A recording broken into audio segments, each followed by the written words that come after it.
Thanks everybody for joining today. We still have some people logging in, but we'll get started today. Thanks everybody. I'm your host, Vimal Patel with TrueLab.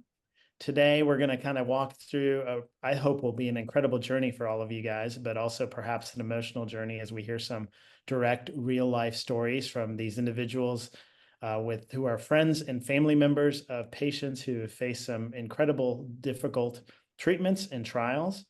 And before we dive in, just know you guys can ask some questions throughout. Feel free to pop them in the chat. We'll take a look at them and use them throughout the conversation today. But I want to let you guys know, I met these guys, these individuals, these incredible folks at SCRS Oncology Summit in Atlanta this past spring. I've been to a number of conferences over the years, and this is by far one of the most moving sessions I've ever attended at any conference. And I really can't wait for you guys to get to know them, these heroes. And I really can't do justice in introducing them. So I'm going to get started with a short video, about 5.5-minute video, introducing each of these organizations, and then we'll hear from each of them throughout the remainder of the time. So let's roll the video and get started.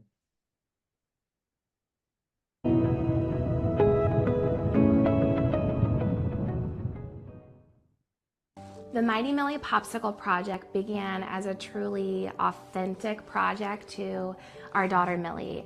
She, like most toddlers, loved popsicles, and they were often a treat, especially in the hospital during treatment. And sometimes popsicles were available in the hospital and sometimes they weren't.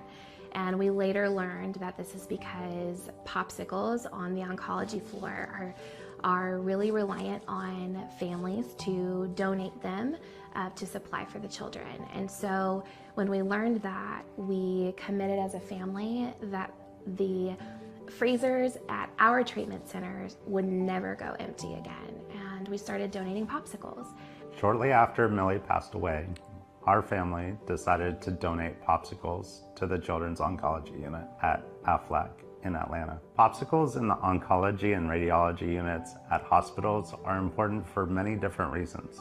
One, to get through a tough moment. Another could be an incentive to push through. Her biggest joy is providing those smiles that come out of having that family time together to forget about where they're at and just enjoy being a kid. The Mighty Millie Popsicle Project has donated tens of thousands of popsicles, and that number's growing every week.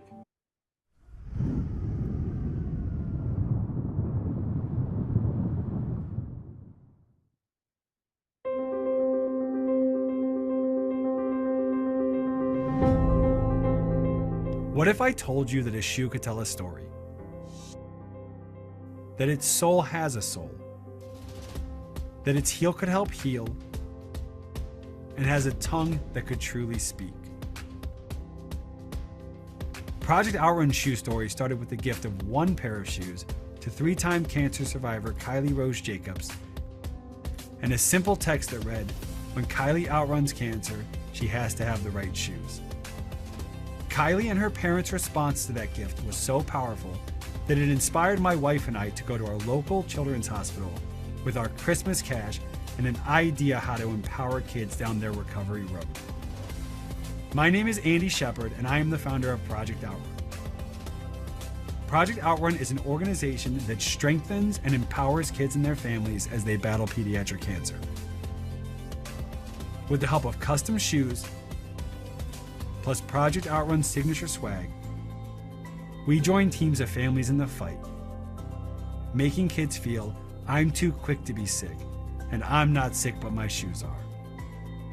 That first pair of shoes started a movement of new shoe smiles, medal moments, and finish line feelings all across this country.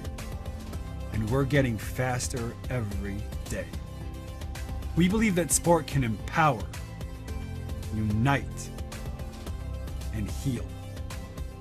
As we run alongside our Outrun athletes as they head towards their cancer-free finish lines.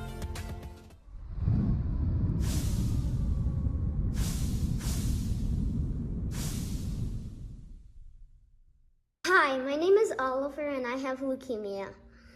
Me and my family are starting a nonprofit called the Oliver Patch Project, and it is for kids who have cancer, like me.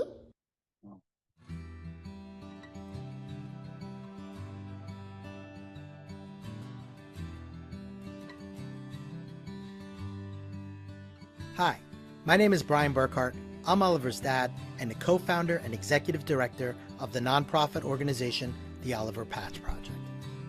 Who would have thought that a simple ask to our friends and family on Facebook would be the start of something so amazing? In 2020, our son Oliver was diagnosed with leukemia, and with this diagnosis came the questions: what can we do?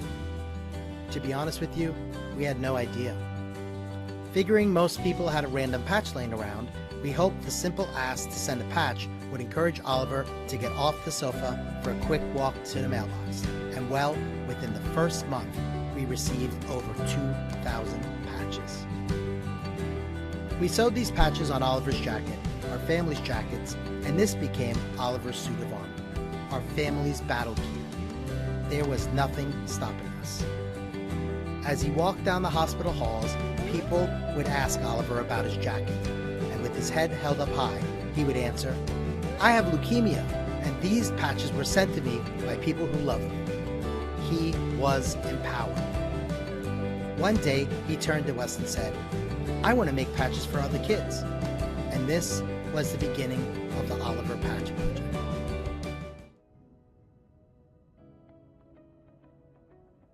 Well, I've watched that video about 20 times and I cannot finish it without getting a little teared up. But you know, Nick, on your website, you have this mantra that you believe in creating small moments of big joy, and I think that adequately describes what each of you are doing. But tell us a little bit, as you guys we saw from the video, but tell us a little bit about what the genesis of your mission and just kind of your background a little bit, that not necessarily captured in the video.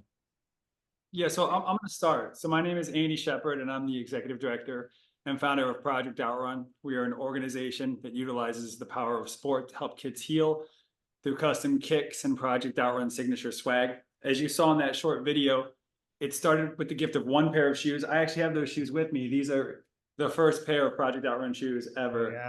Yeah. Kylie Rose ones, we call them. We worked with over 5,000 families all across the country in the last 7 years, but it started with one random act of kindness, one random gift to a family at that time that I did not know. And I just saw an opportunity to empower a kiddo. And I have 3 small boys that are my whole world. And I thought, what would I do if it were my son in the fight? And being a runner and a sneakerhead, I would make them shoes to feel fast, powerful, and strong. And again, use that metaphor of the run and the recovery road to help empower them along their way. So 7 years ago, around Christmas time, I gifted Kylie those shoes. And I had no idea how to tell a family that I did not know that I had designed their daughter's shoes. The only way that I knew them was from competing in their race and doing well there. So the first thing that came to my mind was to text them, like in the video says, that we were huge fans of Kylie. And when she outruns cancer, she has to have the right shoes. And their response to that text was so moving. I sent a quick text to my wife and said, I don't know how, but let's take our extra Christmas cash up to our local children's hospital, Akron Children's, start this thing called Project Outrun. Let kids design their shoes, their colors, their messages, whatever empowers them to outrun whatever they feel like is chasing them.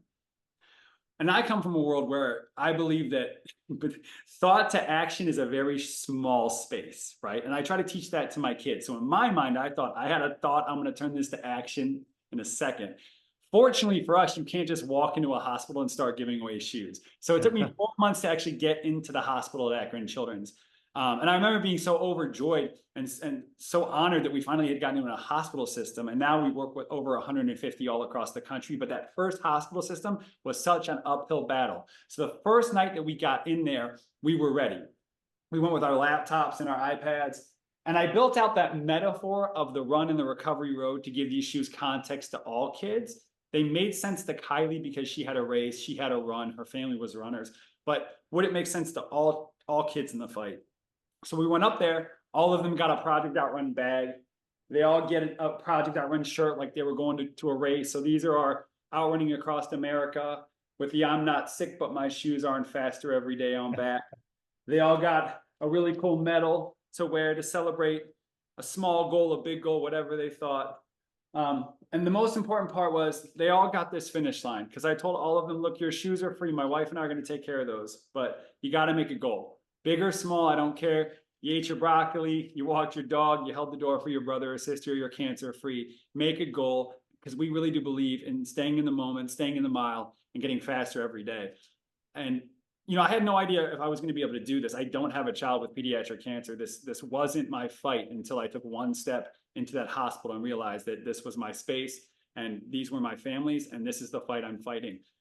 Since that day, like I said, we got the mission to Nike. Nike's been helping with us with it for the last 7 years, and we've worked with over 5,000 families all across the country.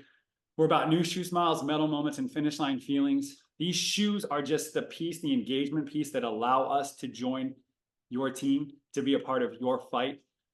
That's my favorite piece, is like walking into a hospital room as a stranger and leaving as fast family. Because of the gift of these shoes, we're automatically embraced, and we really, really become a part of their journey.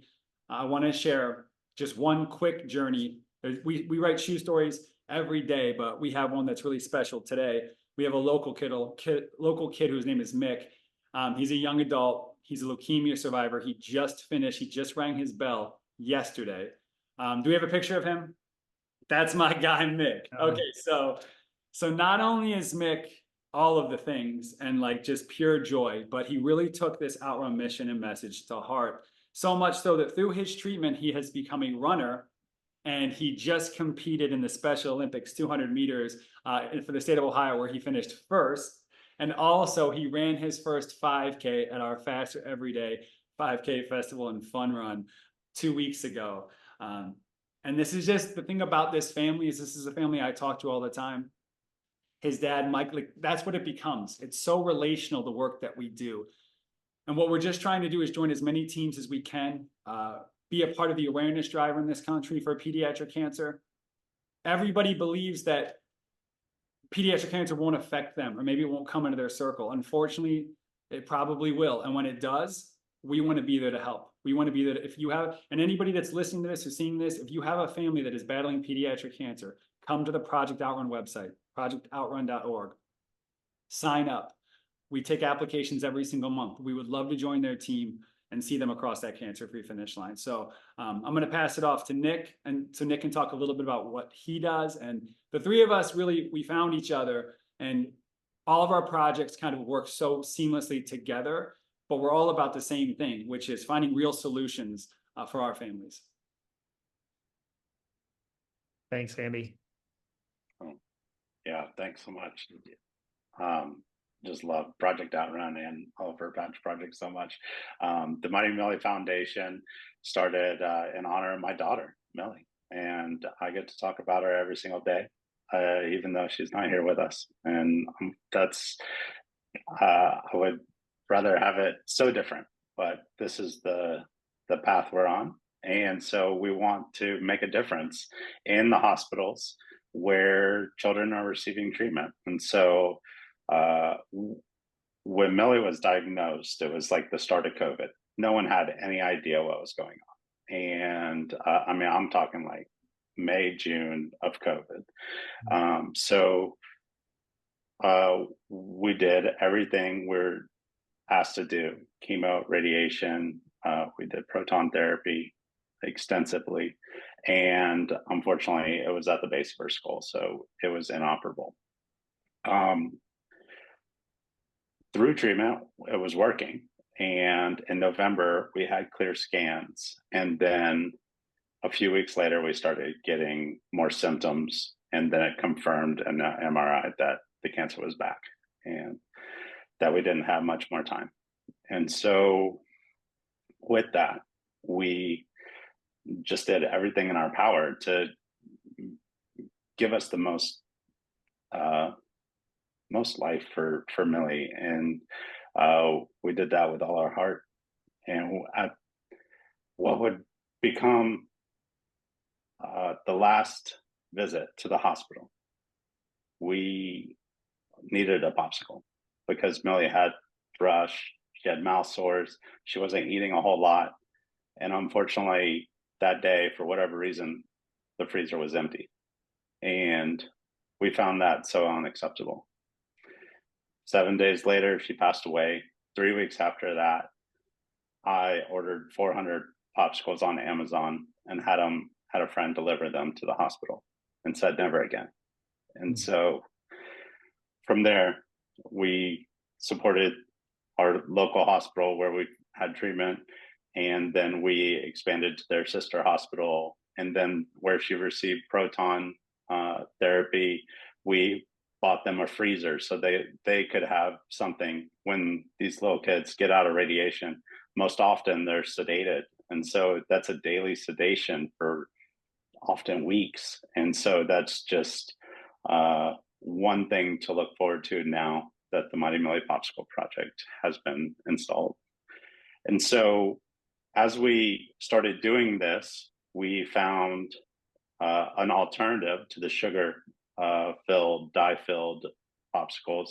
And we found through a taste test with my son, who is now 5, he found that he loved Good popsicles, and they're organic popsicle sleeves. You just throw them in the freezer and it's 100% fruit juice. And so we started serving these to the hospital. And from there, our family and friends said, I think if people really knew what you were doing, that maybe you could support more hospitals. And we thought that was a wonderful idea. So we founded our foundation, and we just started saying, hey, let's shoot for 10 hospitals. Let's see. And we did it within a month. And we thought we'd get some no's, but no one said no. Everyone wanted these popsicles.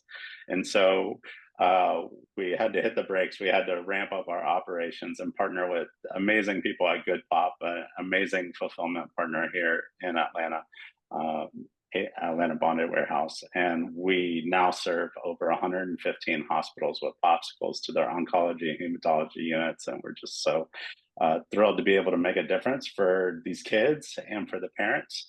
Like you mentioned, it does create a small moment of big joy.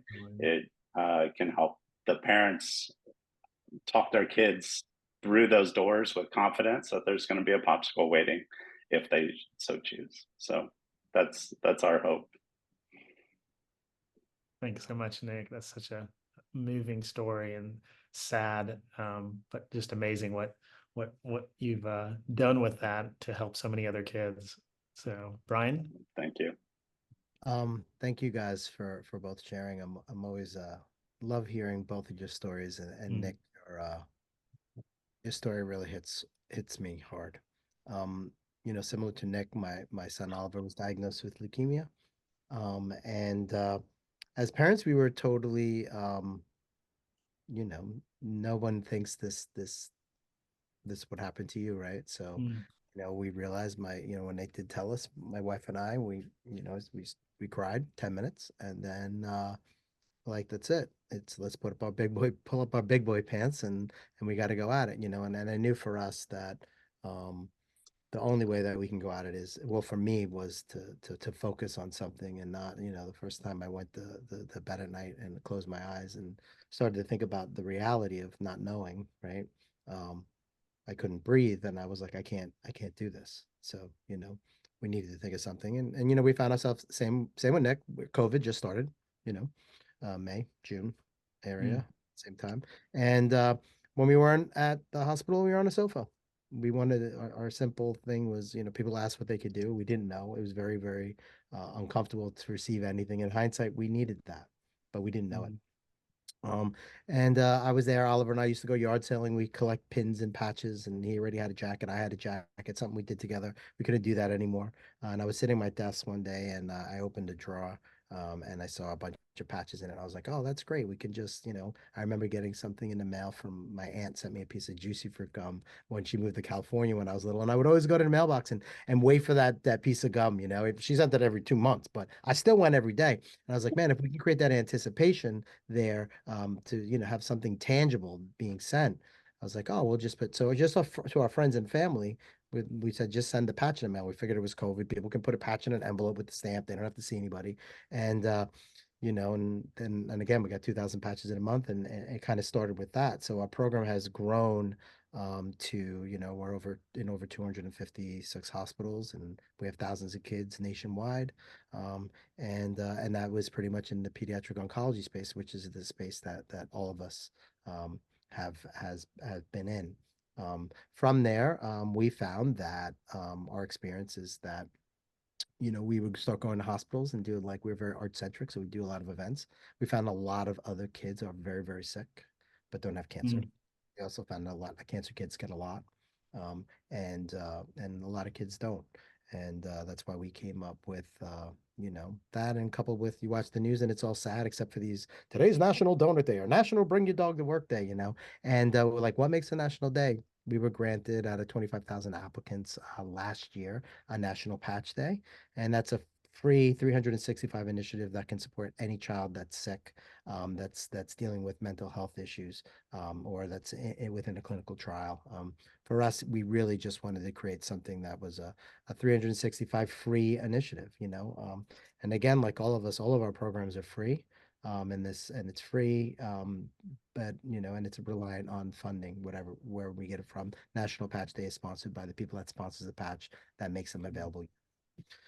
So from there, wrapping up into the clinical trial space, we've had a really amazing opportunity. We have a program, when they get the jackets, the parents get a box of milestones, and that's a set of 13 patches that all that can track and go along with the child's journey, whether it's radiation, chemotherapy, IV placement, neutropenia, whatever it may be.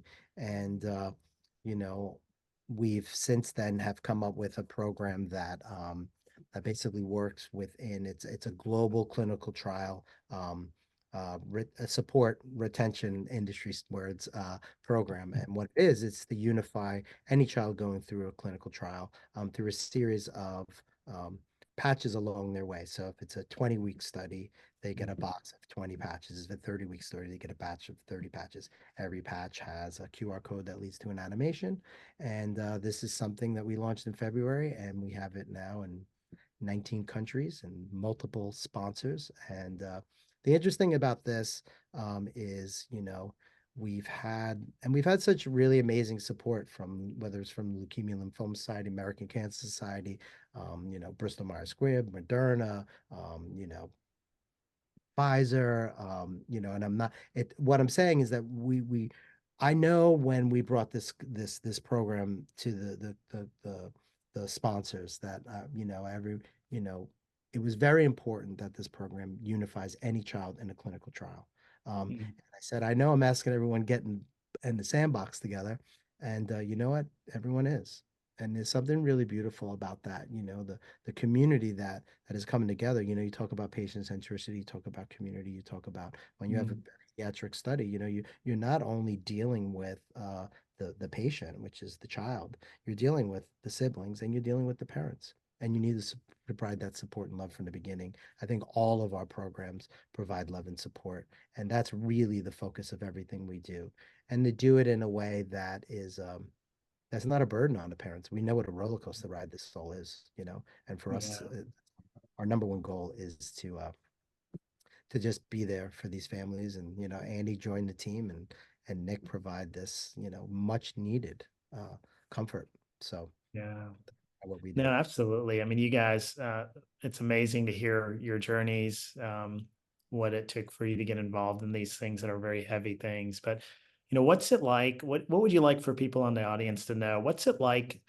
What's forgotten often about the perspective from a child or a family that are going through this time? What are some of the things you'd like for them to know that might not be commonly known to us, those of us who are distant from this? So from my perspective, pediatric cancer is treated a certain way, even by like the media. You'll have these celebrations of bell ringing, or done with treatment, or maybe when they're diagnosed, there's this giant gather. It's a long road, especially leukemia. It's a 3-year fight, and to see that's why I love what Brian and Nick both do. What we try our best to do as well. We stay with our families. It's not like here's a pair of shoes, good luck. Our program is 1 pair of shoes per year, updated swag every year you're in treatment, shoes, fresh kicks to run through your cancer-free finish line. And guess what? I'm staying around. I have kids that I've been with for 7 years that are family. Tim Tusick, Maya Marquette, these kids are my family. Like, they call me every day. They're off to college now. I think people, I want people to stay with families. You know, I don't want pediatric cancer to be something you pick up or any kid, because honestly, in my world, I'm not sick, but my shoes are is our catchphrase. If I had enough funding, I would offer shoes to anybody dealing with anything, but this is our fight. This is our world. I want people to understand that this is not something that we pick up when we choose to. It's something that we want people to invest with and understand that it's a real problem. And the most eye-opening thing to me, you know, so Brian and I met actually through one of our Outrun athletes' moms. She saw Brian at CureFest and saw kind of his energy and his aesthetic and said, like, you've got to work with Project Outrun. And then she came back to me and she's like, you've got to work with Oliver Patch Project. And it took us a while to align. But then when we did, it was so beautiful because he saw this landscape, kind of how I see this landscape of like the opportunities to reframe the way that people see these things, you know? And in doing that, he brought me to SCRS, which I was like, why would I go to SCRS? I had no idea why I was going to go to SCRS. I'm like, I don't even understand. Why am I going to this space? I know nothing about clinical trials. I know nothing about sites. I know nothing. And then when I got there, I was like, actually, I do kind of know a lot about this from talking to families all across the country that are undergoing trials and also undergoing new diagnosis that are like clueless to the landscape, that know nothing. So all of a sudden I came back empowered and telling my families, I've met the people that are doing the work and they are great people, right? Yeah. They're great people and they are working tirelessly, and a lot of them have an origin story in the cancer world. So the number one thing I would say is that when you see a story on the news or you see a family in need and you see this large gather of support, don't be afraid to touch base with them on a random to send them a note of love on a random Tuesday in the middle of November, because it's a long journey, and pediatric cancer is something you turn the light off, and our families never stop fighting even once they're done. So I would just say, stay with people, stay with families, and keep it in your heart and in your minds. Yeah. Nick? Yeah, I would definitely echo that sentiment. It does feel like a roller coaster through diagnosis, through relapse, and in our case, at our passing, and it means the world for people to show up, even if they don't know what to say.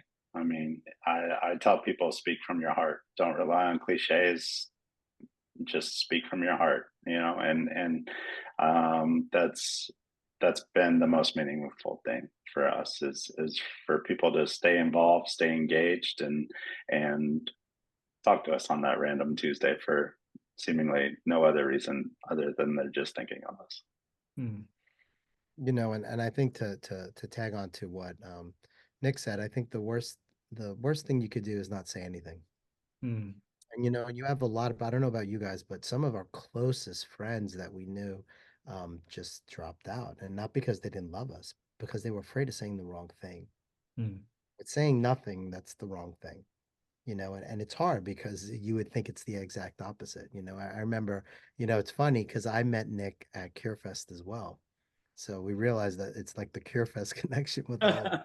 And the CureFest, if you guys don't know, it's the largest gathering, the pediatric community that comes together in DC, and there's a lobbying component of it. There's a gathering, but you get to meet the families, you get to meet the organizations, you get to meet the nonprofits. It's really great.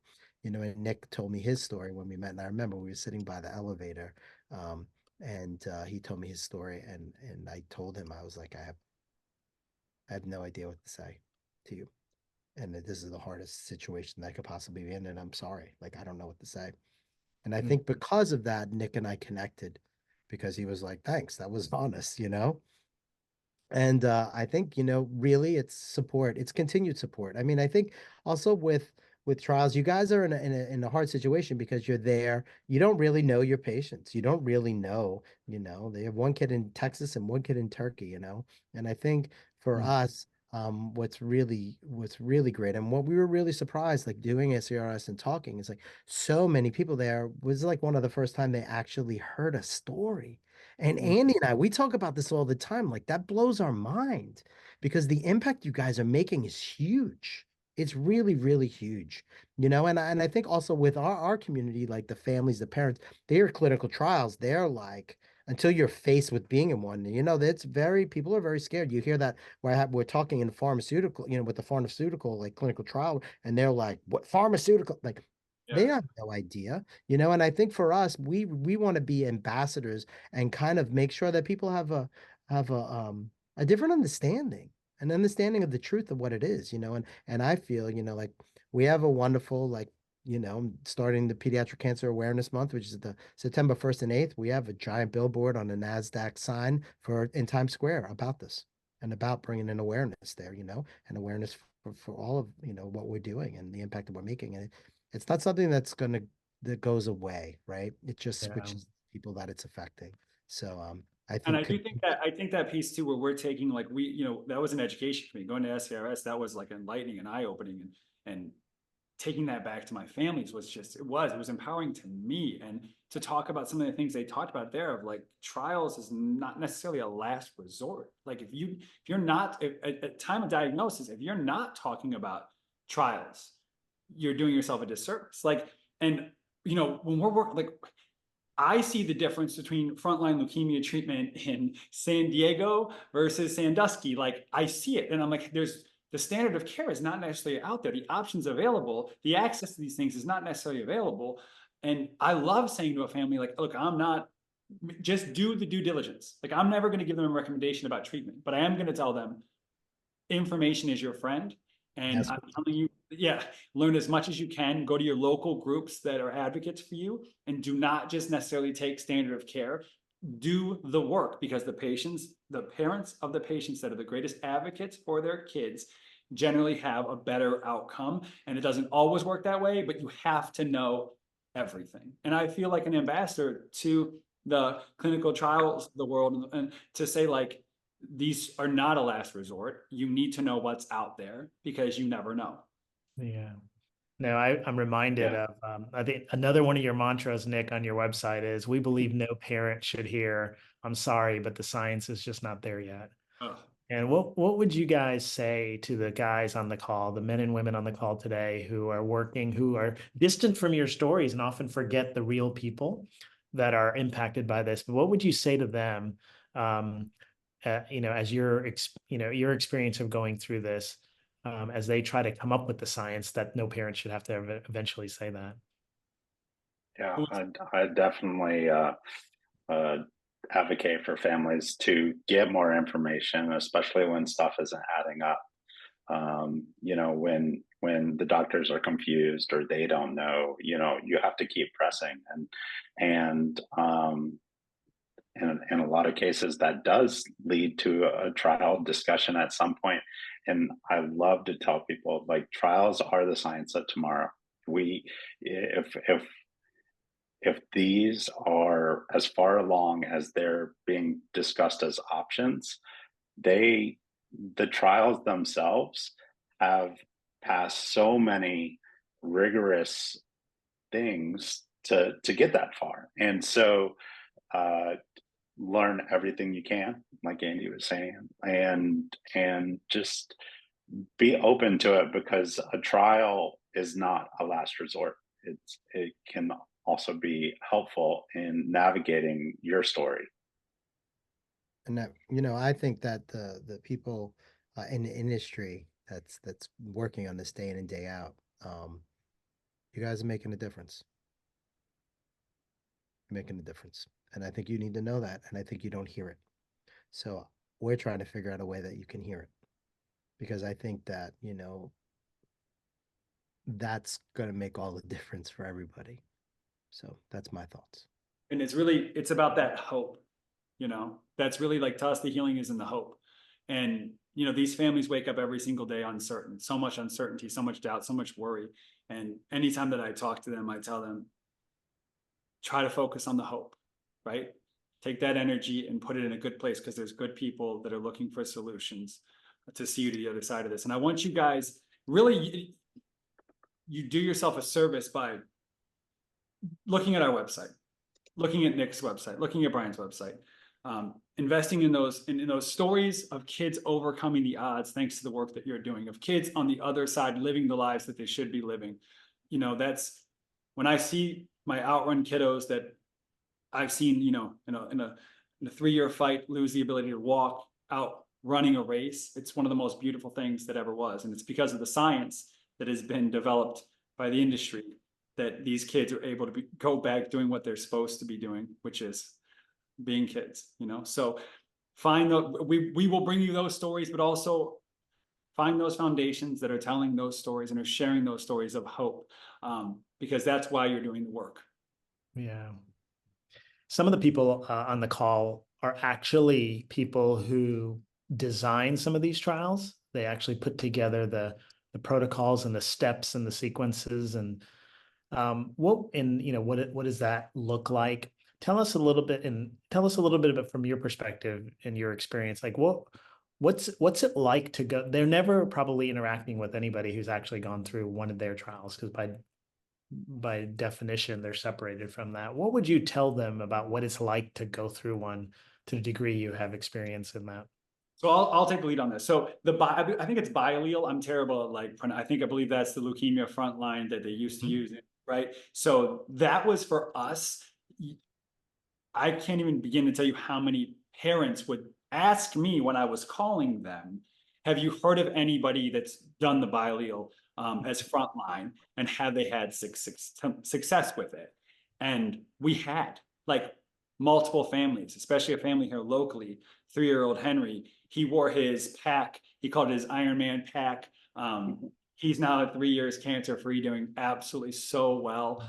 But it was amazing to watch these families, you know, debate, should we do it? We're high risk. They're offering this thing. He has to wear it for 30 days. And it was incredible to watch the solves that were taking place, because how do you get a 3-year-old to wear a pack all the time for 30 straight days? And then I would take what they were doing. Hey, they use this pack by this company. I'm going to send it to this family because they're going to do the trial too. And all of a sudden they were sharing resources. And then to see that it was just approved as frontline treatment, I was like, that was so incredible to watch these families on this trial have the success, share ways that made the trial easier on them from a logistics standpoint.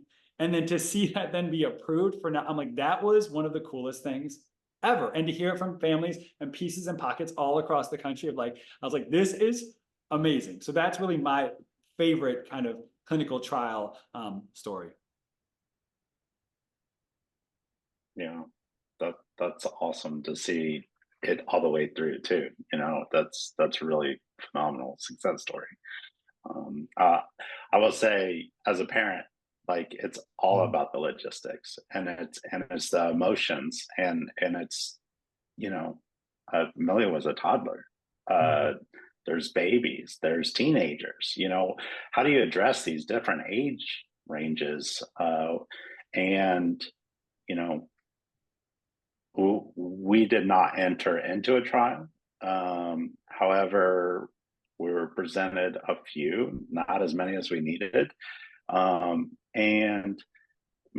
we know what, you know, adding. So during COVID, you had nasal swabs added to your treatment plan. That meant an extra day every hospital admission, an extra day of going and getting. It's a very small procedure, but it's very traumatic to a toddler to have a nasal swab. And so to just order that and expect that for all ages, that added a lot of burden on our family and on Millie. And so when you're thinking about designing trials, if there's a way to group or minimize the logistics of what is needed, it really is beneficial to the parents. I will also say one of her medications was administered with a shot at home. And I get that that's not that's not uncommon. But I will say, her as her parents giving her Millie a shot, and then us being at home, her safe place, was also very challenging. And so there's different things to think about. And when designing things, if you're able to think about it from that toddler or that adolescent perspective, I think it would go a long ways. And uh, obviously we need the science to work. So if it means another blood draw, it means another blood draw. But when we're talking about it, it's toddlers, it's babies, it's kids in these trials. And so I just wanted to mention that. And the protocols are obviously all different. Like, every trial is probably looking for a different kind of demographic, but you're right. The application, whatever, you have to think of it as like, you're going to have some 2 and 3 year olds that are having to undergo these things. That's a lot different than a 13-year-old, a 14-year-old, a 15-year-old. And thinking through that that's a really great point, Nick.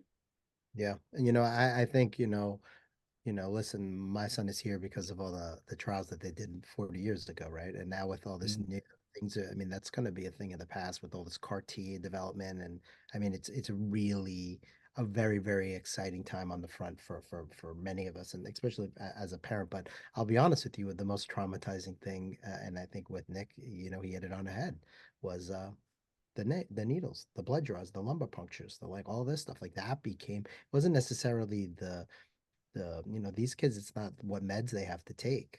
Yeah, there's the side effects of that, but it's knowing that they stress out like from 1 week to the next. As soon as they get out of that appointment, they're like, oh my God, I have to get a needle next week, right?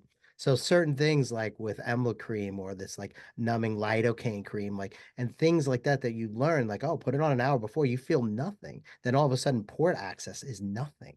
Like the port changed our lives because it wasn't always, it was just the access. It wasn't necessarily worrying about collapsing the veins or in the hands. And, and again, it depends on each child, but it's the protocols. Like there's certain things about the protocols. We know that they shift with one trial to the next, but the implementation of how that is, whether it's a pill form or liquid form or, I think all those things really, really make a difference. And I think a lot of times they're forgotten about. It's like all the emotional stuff that comes along with that, right?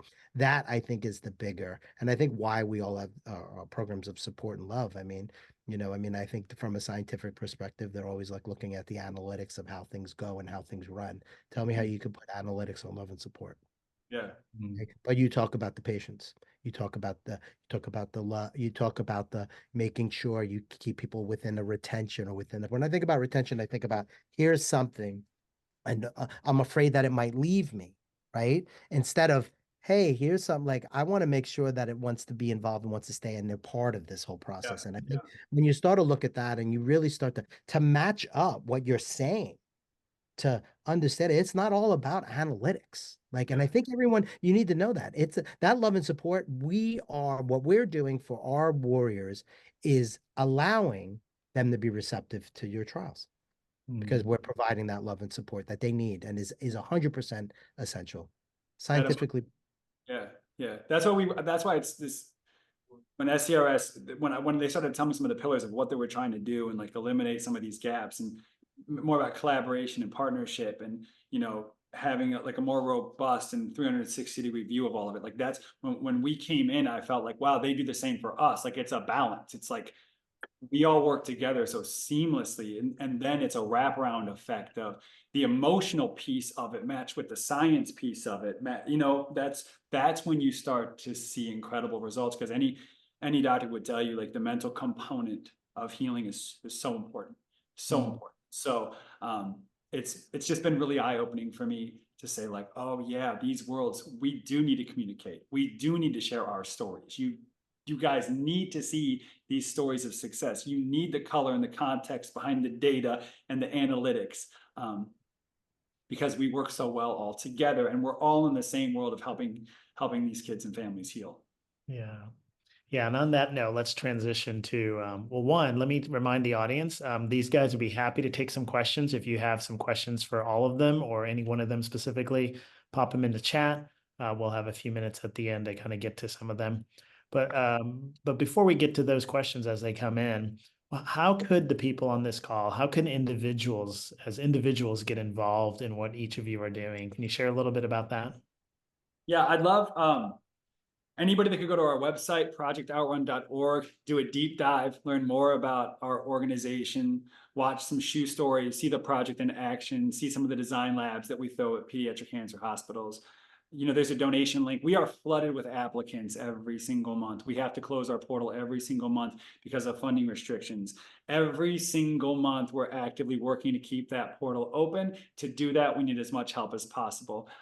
We've been blessed that there's a ton of interest in our project, but the issue with that is that it takes a lot of funding to accomplish that. So we're working towards a lofty goal. We want to be a 10,000 pair per year organization, which is reflective of the amount of pediatric cancer diagnosis in this country every single year. So we're working to those ends. So financial assistance is always welcomed. Following us on social media, our Instagram, our Facebook.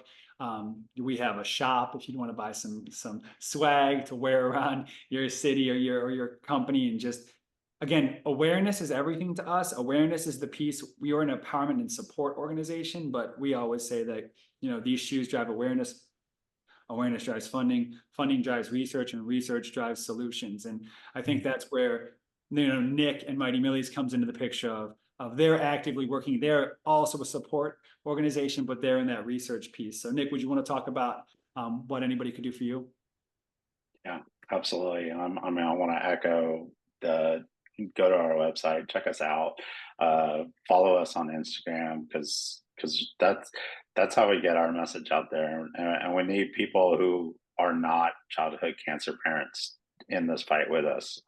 It's already a heavy burden, and to expect every family to bring their own swords, if you will, you know, that's a tall order. So if you can check us out, follow us, you know, monetary support is extremely helpful in not only the logistics of popsicles, but also spreading this awareness around our city. We are involved with creating local city and county government, state government, and at the national level, often at CureFest, which has been mentioned, to advocate for families like ours, and to go forth in front of our elected leaders and say this is important. And so funding for that does come from our community. We have many different ways to get involved, whether you're a business or you know, corporation. You know, there's just a lot of ways to get involved, and I'm happy to talk one-on-one about that. Yeah, and you know, so again, I'm gonna, come visit us, oliverpatchproject.org. Check out, dive deep. Check out, we have we have a YouTube channel, we have tons of animations, we have a full animation department. We have again, individual donations would be, well welcomed. I mean, we always say it's about like exposure, education, right? And then and sponsorship and funding, which is of course a huge component of it. We have an awesome shop that if you want for a donation, it's called Purpose. Every purchase has a purpose. So and it all goes back into our program costs. And from there, within the industry, our global clinical trial support program, retention program, is, something that I really want to bring awareness to. It's being implemented. It works.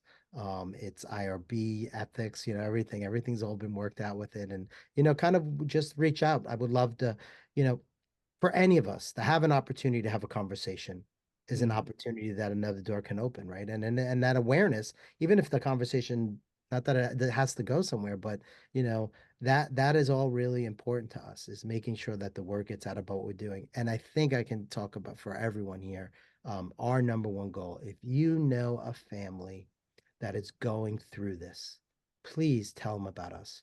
We have no strings attached programs that are free. And like, That's the most important. That is our number one goal is Always. to try to help as many people as we possibly can.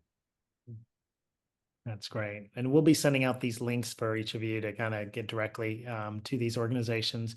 We do have a couple questions if you guys don't mind answering. One came through for the families you guys are involved in and your own families. What was it like for the siblings going through this experience? That's So yeah, do you want to? yeah, I mean, Nick, and I, we both have siblings involved. I mean, that's a very, very, very, it's hard. It's really, really hard. And that's something that we're faced with. I mean, listen, it's called the Oliver Patch Project. It's not called the Peter Patch Project. In hindsight, we look at it, we're like, man, should we have maybe chosen a different name? Because what does that mean? If it's in his namesake, right? And I think, and Nick too with the, Mighty Millies, right? I mean, but I think it's just constantly having an awareness that your child might be feeling something and being super over attentive attentive to it. We made our patches of positivity, which is a monthly patch that we stay with families for the year. We opened it to siblings as well. I think sibling programming for us, when it comes down to funding, is something I think we all would love to expand on. And I know, Andy, I'm going to stop there because I think you both have addressed those issues. So I'm gonna tell a quick story. So we work in hospital a lot here locally. We have 3 amazing pediatric cancer hospitals. We have Akron Children's, we have University Hospital, and we have Cleveland Clinic, and we're really close with all 3 of them. And about 5 years ago, I was working at Cleveland Clinic, and I was in their subway, like their waiting area to go back for infusion. And one of my volunteers came up to me and they said, there's a young, she was a young adult, but she was more like, she's like 28 at that time.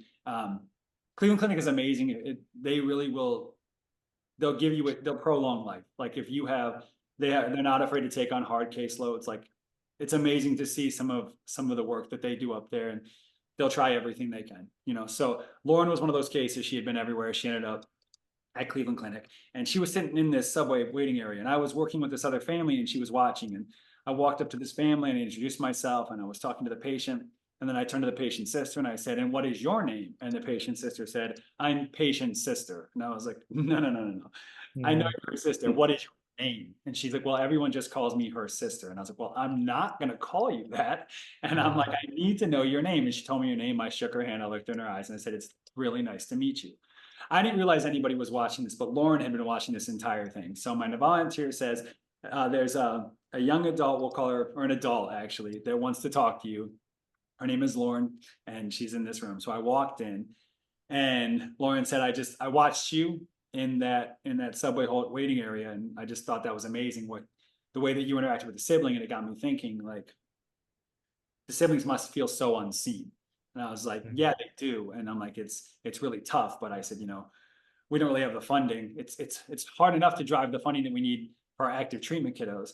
And Lauren said, "Well, what if I tried to start something like a sibling fund?" And I said, "Lauren, I didn't think I could ask for it, but feel free." So she went home that night and she got online and she talked about Project Outrun, and she said, "I had this interaction and I want to raise money for siblings." So in a night, she raised $10,000, like just 10 grand. Wow. So I said, "Lauren, that's amazing. What do you want to do?" And she said, "Well, what do you think we should?" I said, "Well, there's this amazing camp. It's called Camp Quality. They get about 100 kids. It's about 20% treatment, 80% siblings. Let's go do shoes for the whole camp." And she's like, "I'd love to." So we go to this camp. We designed shoes for every sit. And that was at the time where we were like designing like on site with kids. We designed just for 100 kids that day at camp. Lauren was there. The entire camp gave her a standing ovation. It was magic, absolute magic.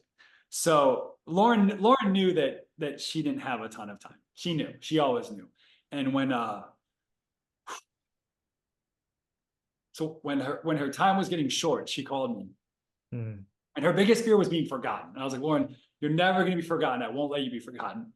And you're unforgettable, right?" So she said, "Can the sibling fund be my thing?" I was like, "It already is your thing. Yes, it can be your thing." And she's like, "I'm going to get with my parents and we're going to call for some donations and I want to get some money so that the sibling fund can be a thing. So I said, Lauren, I don't care how many donations you get $1. I'm going to figure out a way to make this a thing. So she raised a good amount of money before passing, and her parents actually asked me to speak at her funeral. Like, I spoke at Lauren's funeral, and if you can imagine, so I'm sorry, but if you can imagine, I'm a guy that walks into rooms like with shoes and shirts, and the fact that these shoes led to a friendship and led, like, she's in my office. I say what's up to her every morning. Like, do you know what I mean? Like, this is Lauren. And because of her, we have a sibling fund now that operates at our 3 Ohio hospital partners, Akron Children's, Cleveland Clinic, and UH. We provide shoes not just for the active treatment kiddo, but also their siblings, because we do believe that families fight together. And being able to accomplish that nationally is something that we're constantly working on, because I see it. I see the families and the parents worry more about their non-treatment kiddo than their treatment kiddo, because all of the attention is on the treatment kiddo. And so that sibling support piece is so incredibly important. And it's something that literally we're working towards every single day, because to hear the family's voice change. And we do have this one thing that we run at Project Outrun, which is great. If you're a twin, so anytime there's a twin nationally, they're activated for the sibling fund. So like, you tell us you've got a twin, sibling fund, right? But it's something that I can't wait for the day that when a family comes to us, we say, we're here to take care of all your kids, because that piece is just so much more powerful. Mm. Well, I'll be brief, but my son Jack was less than 2 when Millie passed away, and you know, I just feel like I know he internalized it, and even at a young age, they know their friend is missing, and you know, every single case that goes out has a card that says popsicles are perfect for patients, siblings, and caretakers, and we will never leave the siblings out. Mm. Well, you guys have certainly moved me, and I hope the audience has been moved and encouraged and motivated to get involved in a different way. And so we appreciate all you guys are doing. I'm honored to know you guys, and appreciate the opportunity to have spent an hour with you guys here. And I hope the people on the call have been encouraged. And we're going to send out information, recording of this to all of you, as well as an opportunity to kind of get involved in each of these projects. But Andy, Nick, Brian, we praise God for everything you guys are doing and to help these kids and families and siblings. And we're excited to be involved with you guys and continue to spread your message as well. Thank you for having us. Thanks everybody for Thank joining. you so much, Guys.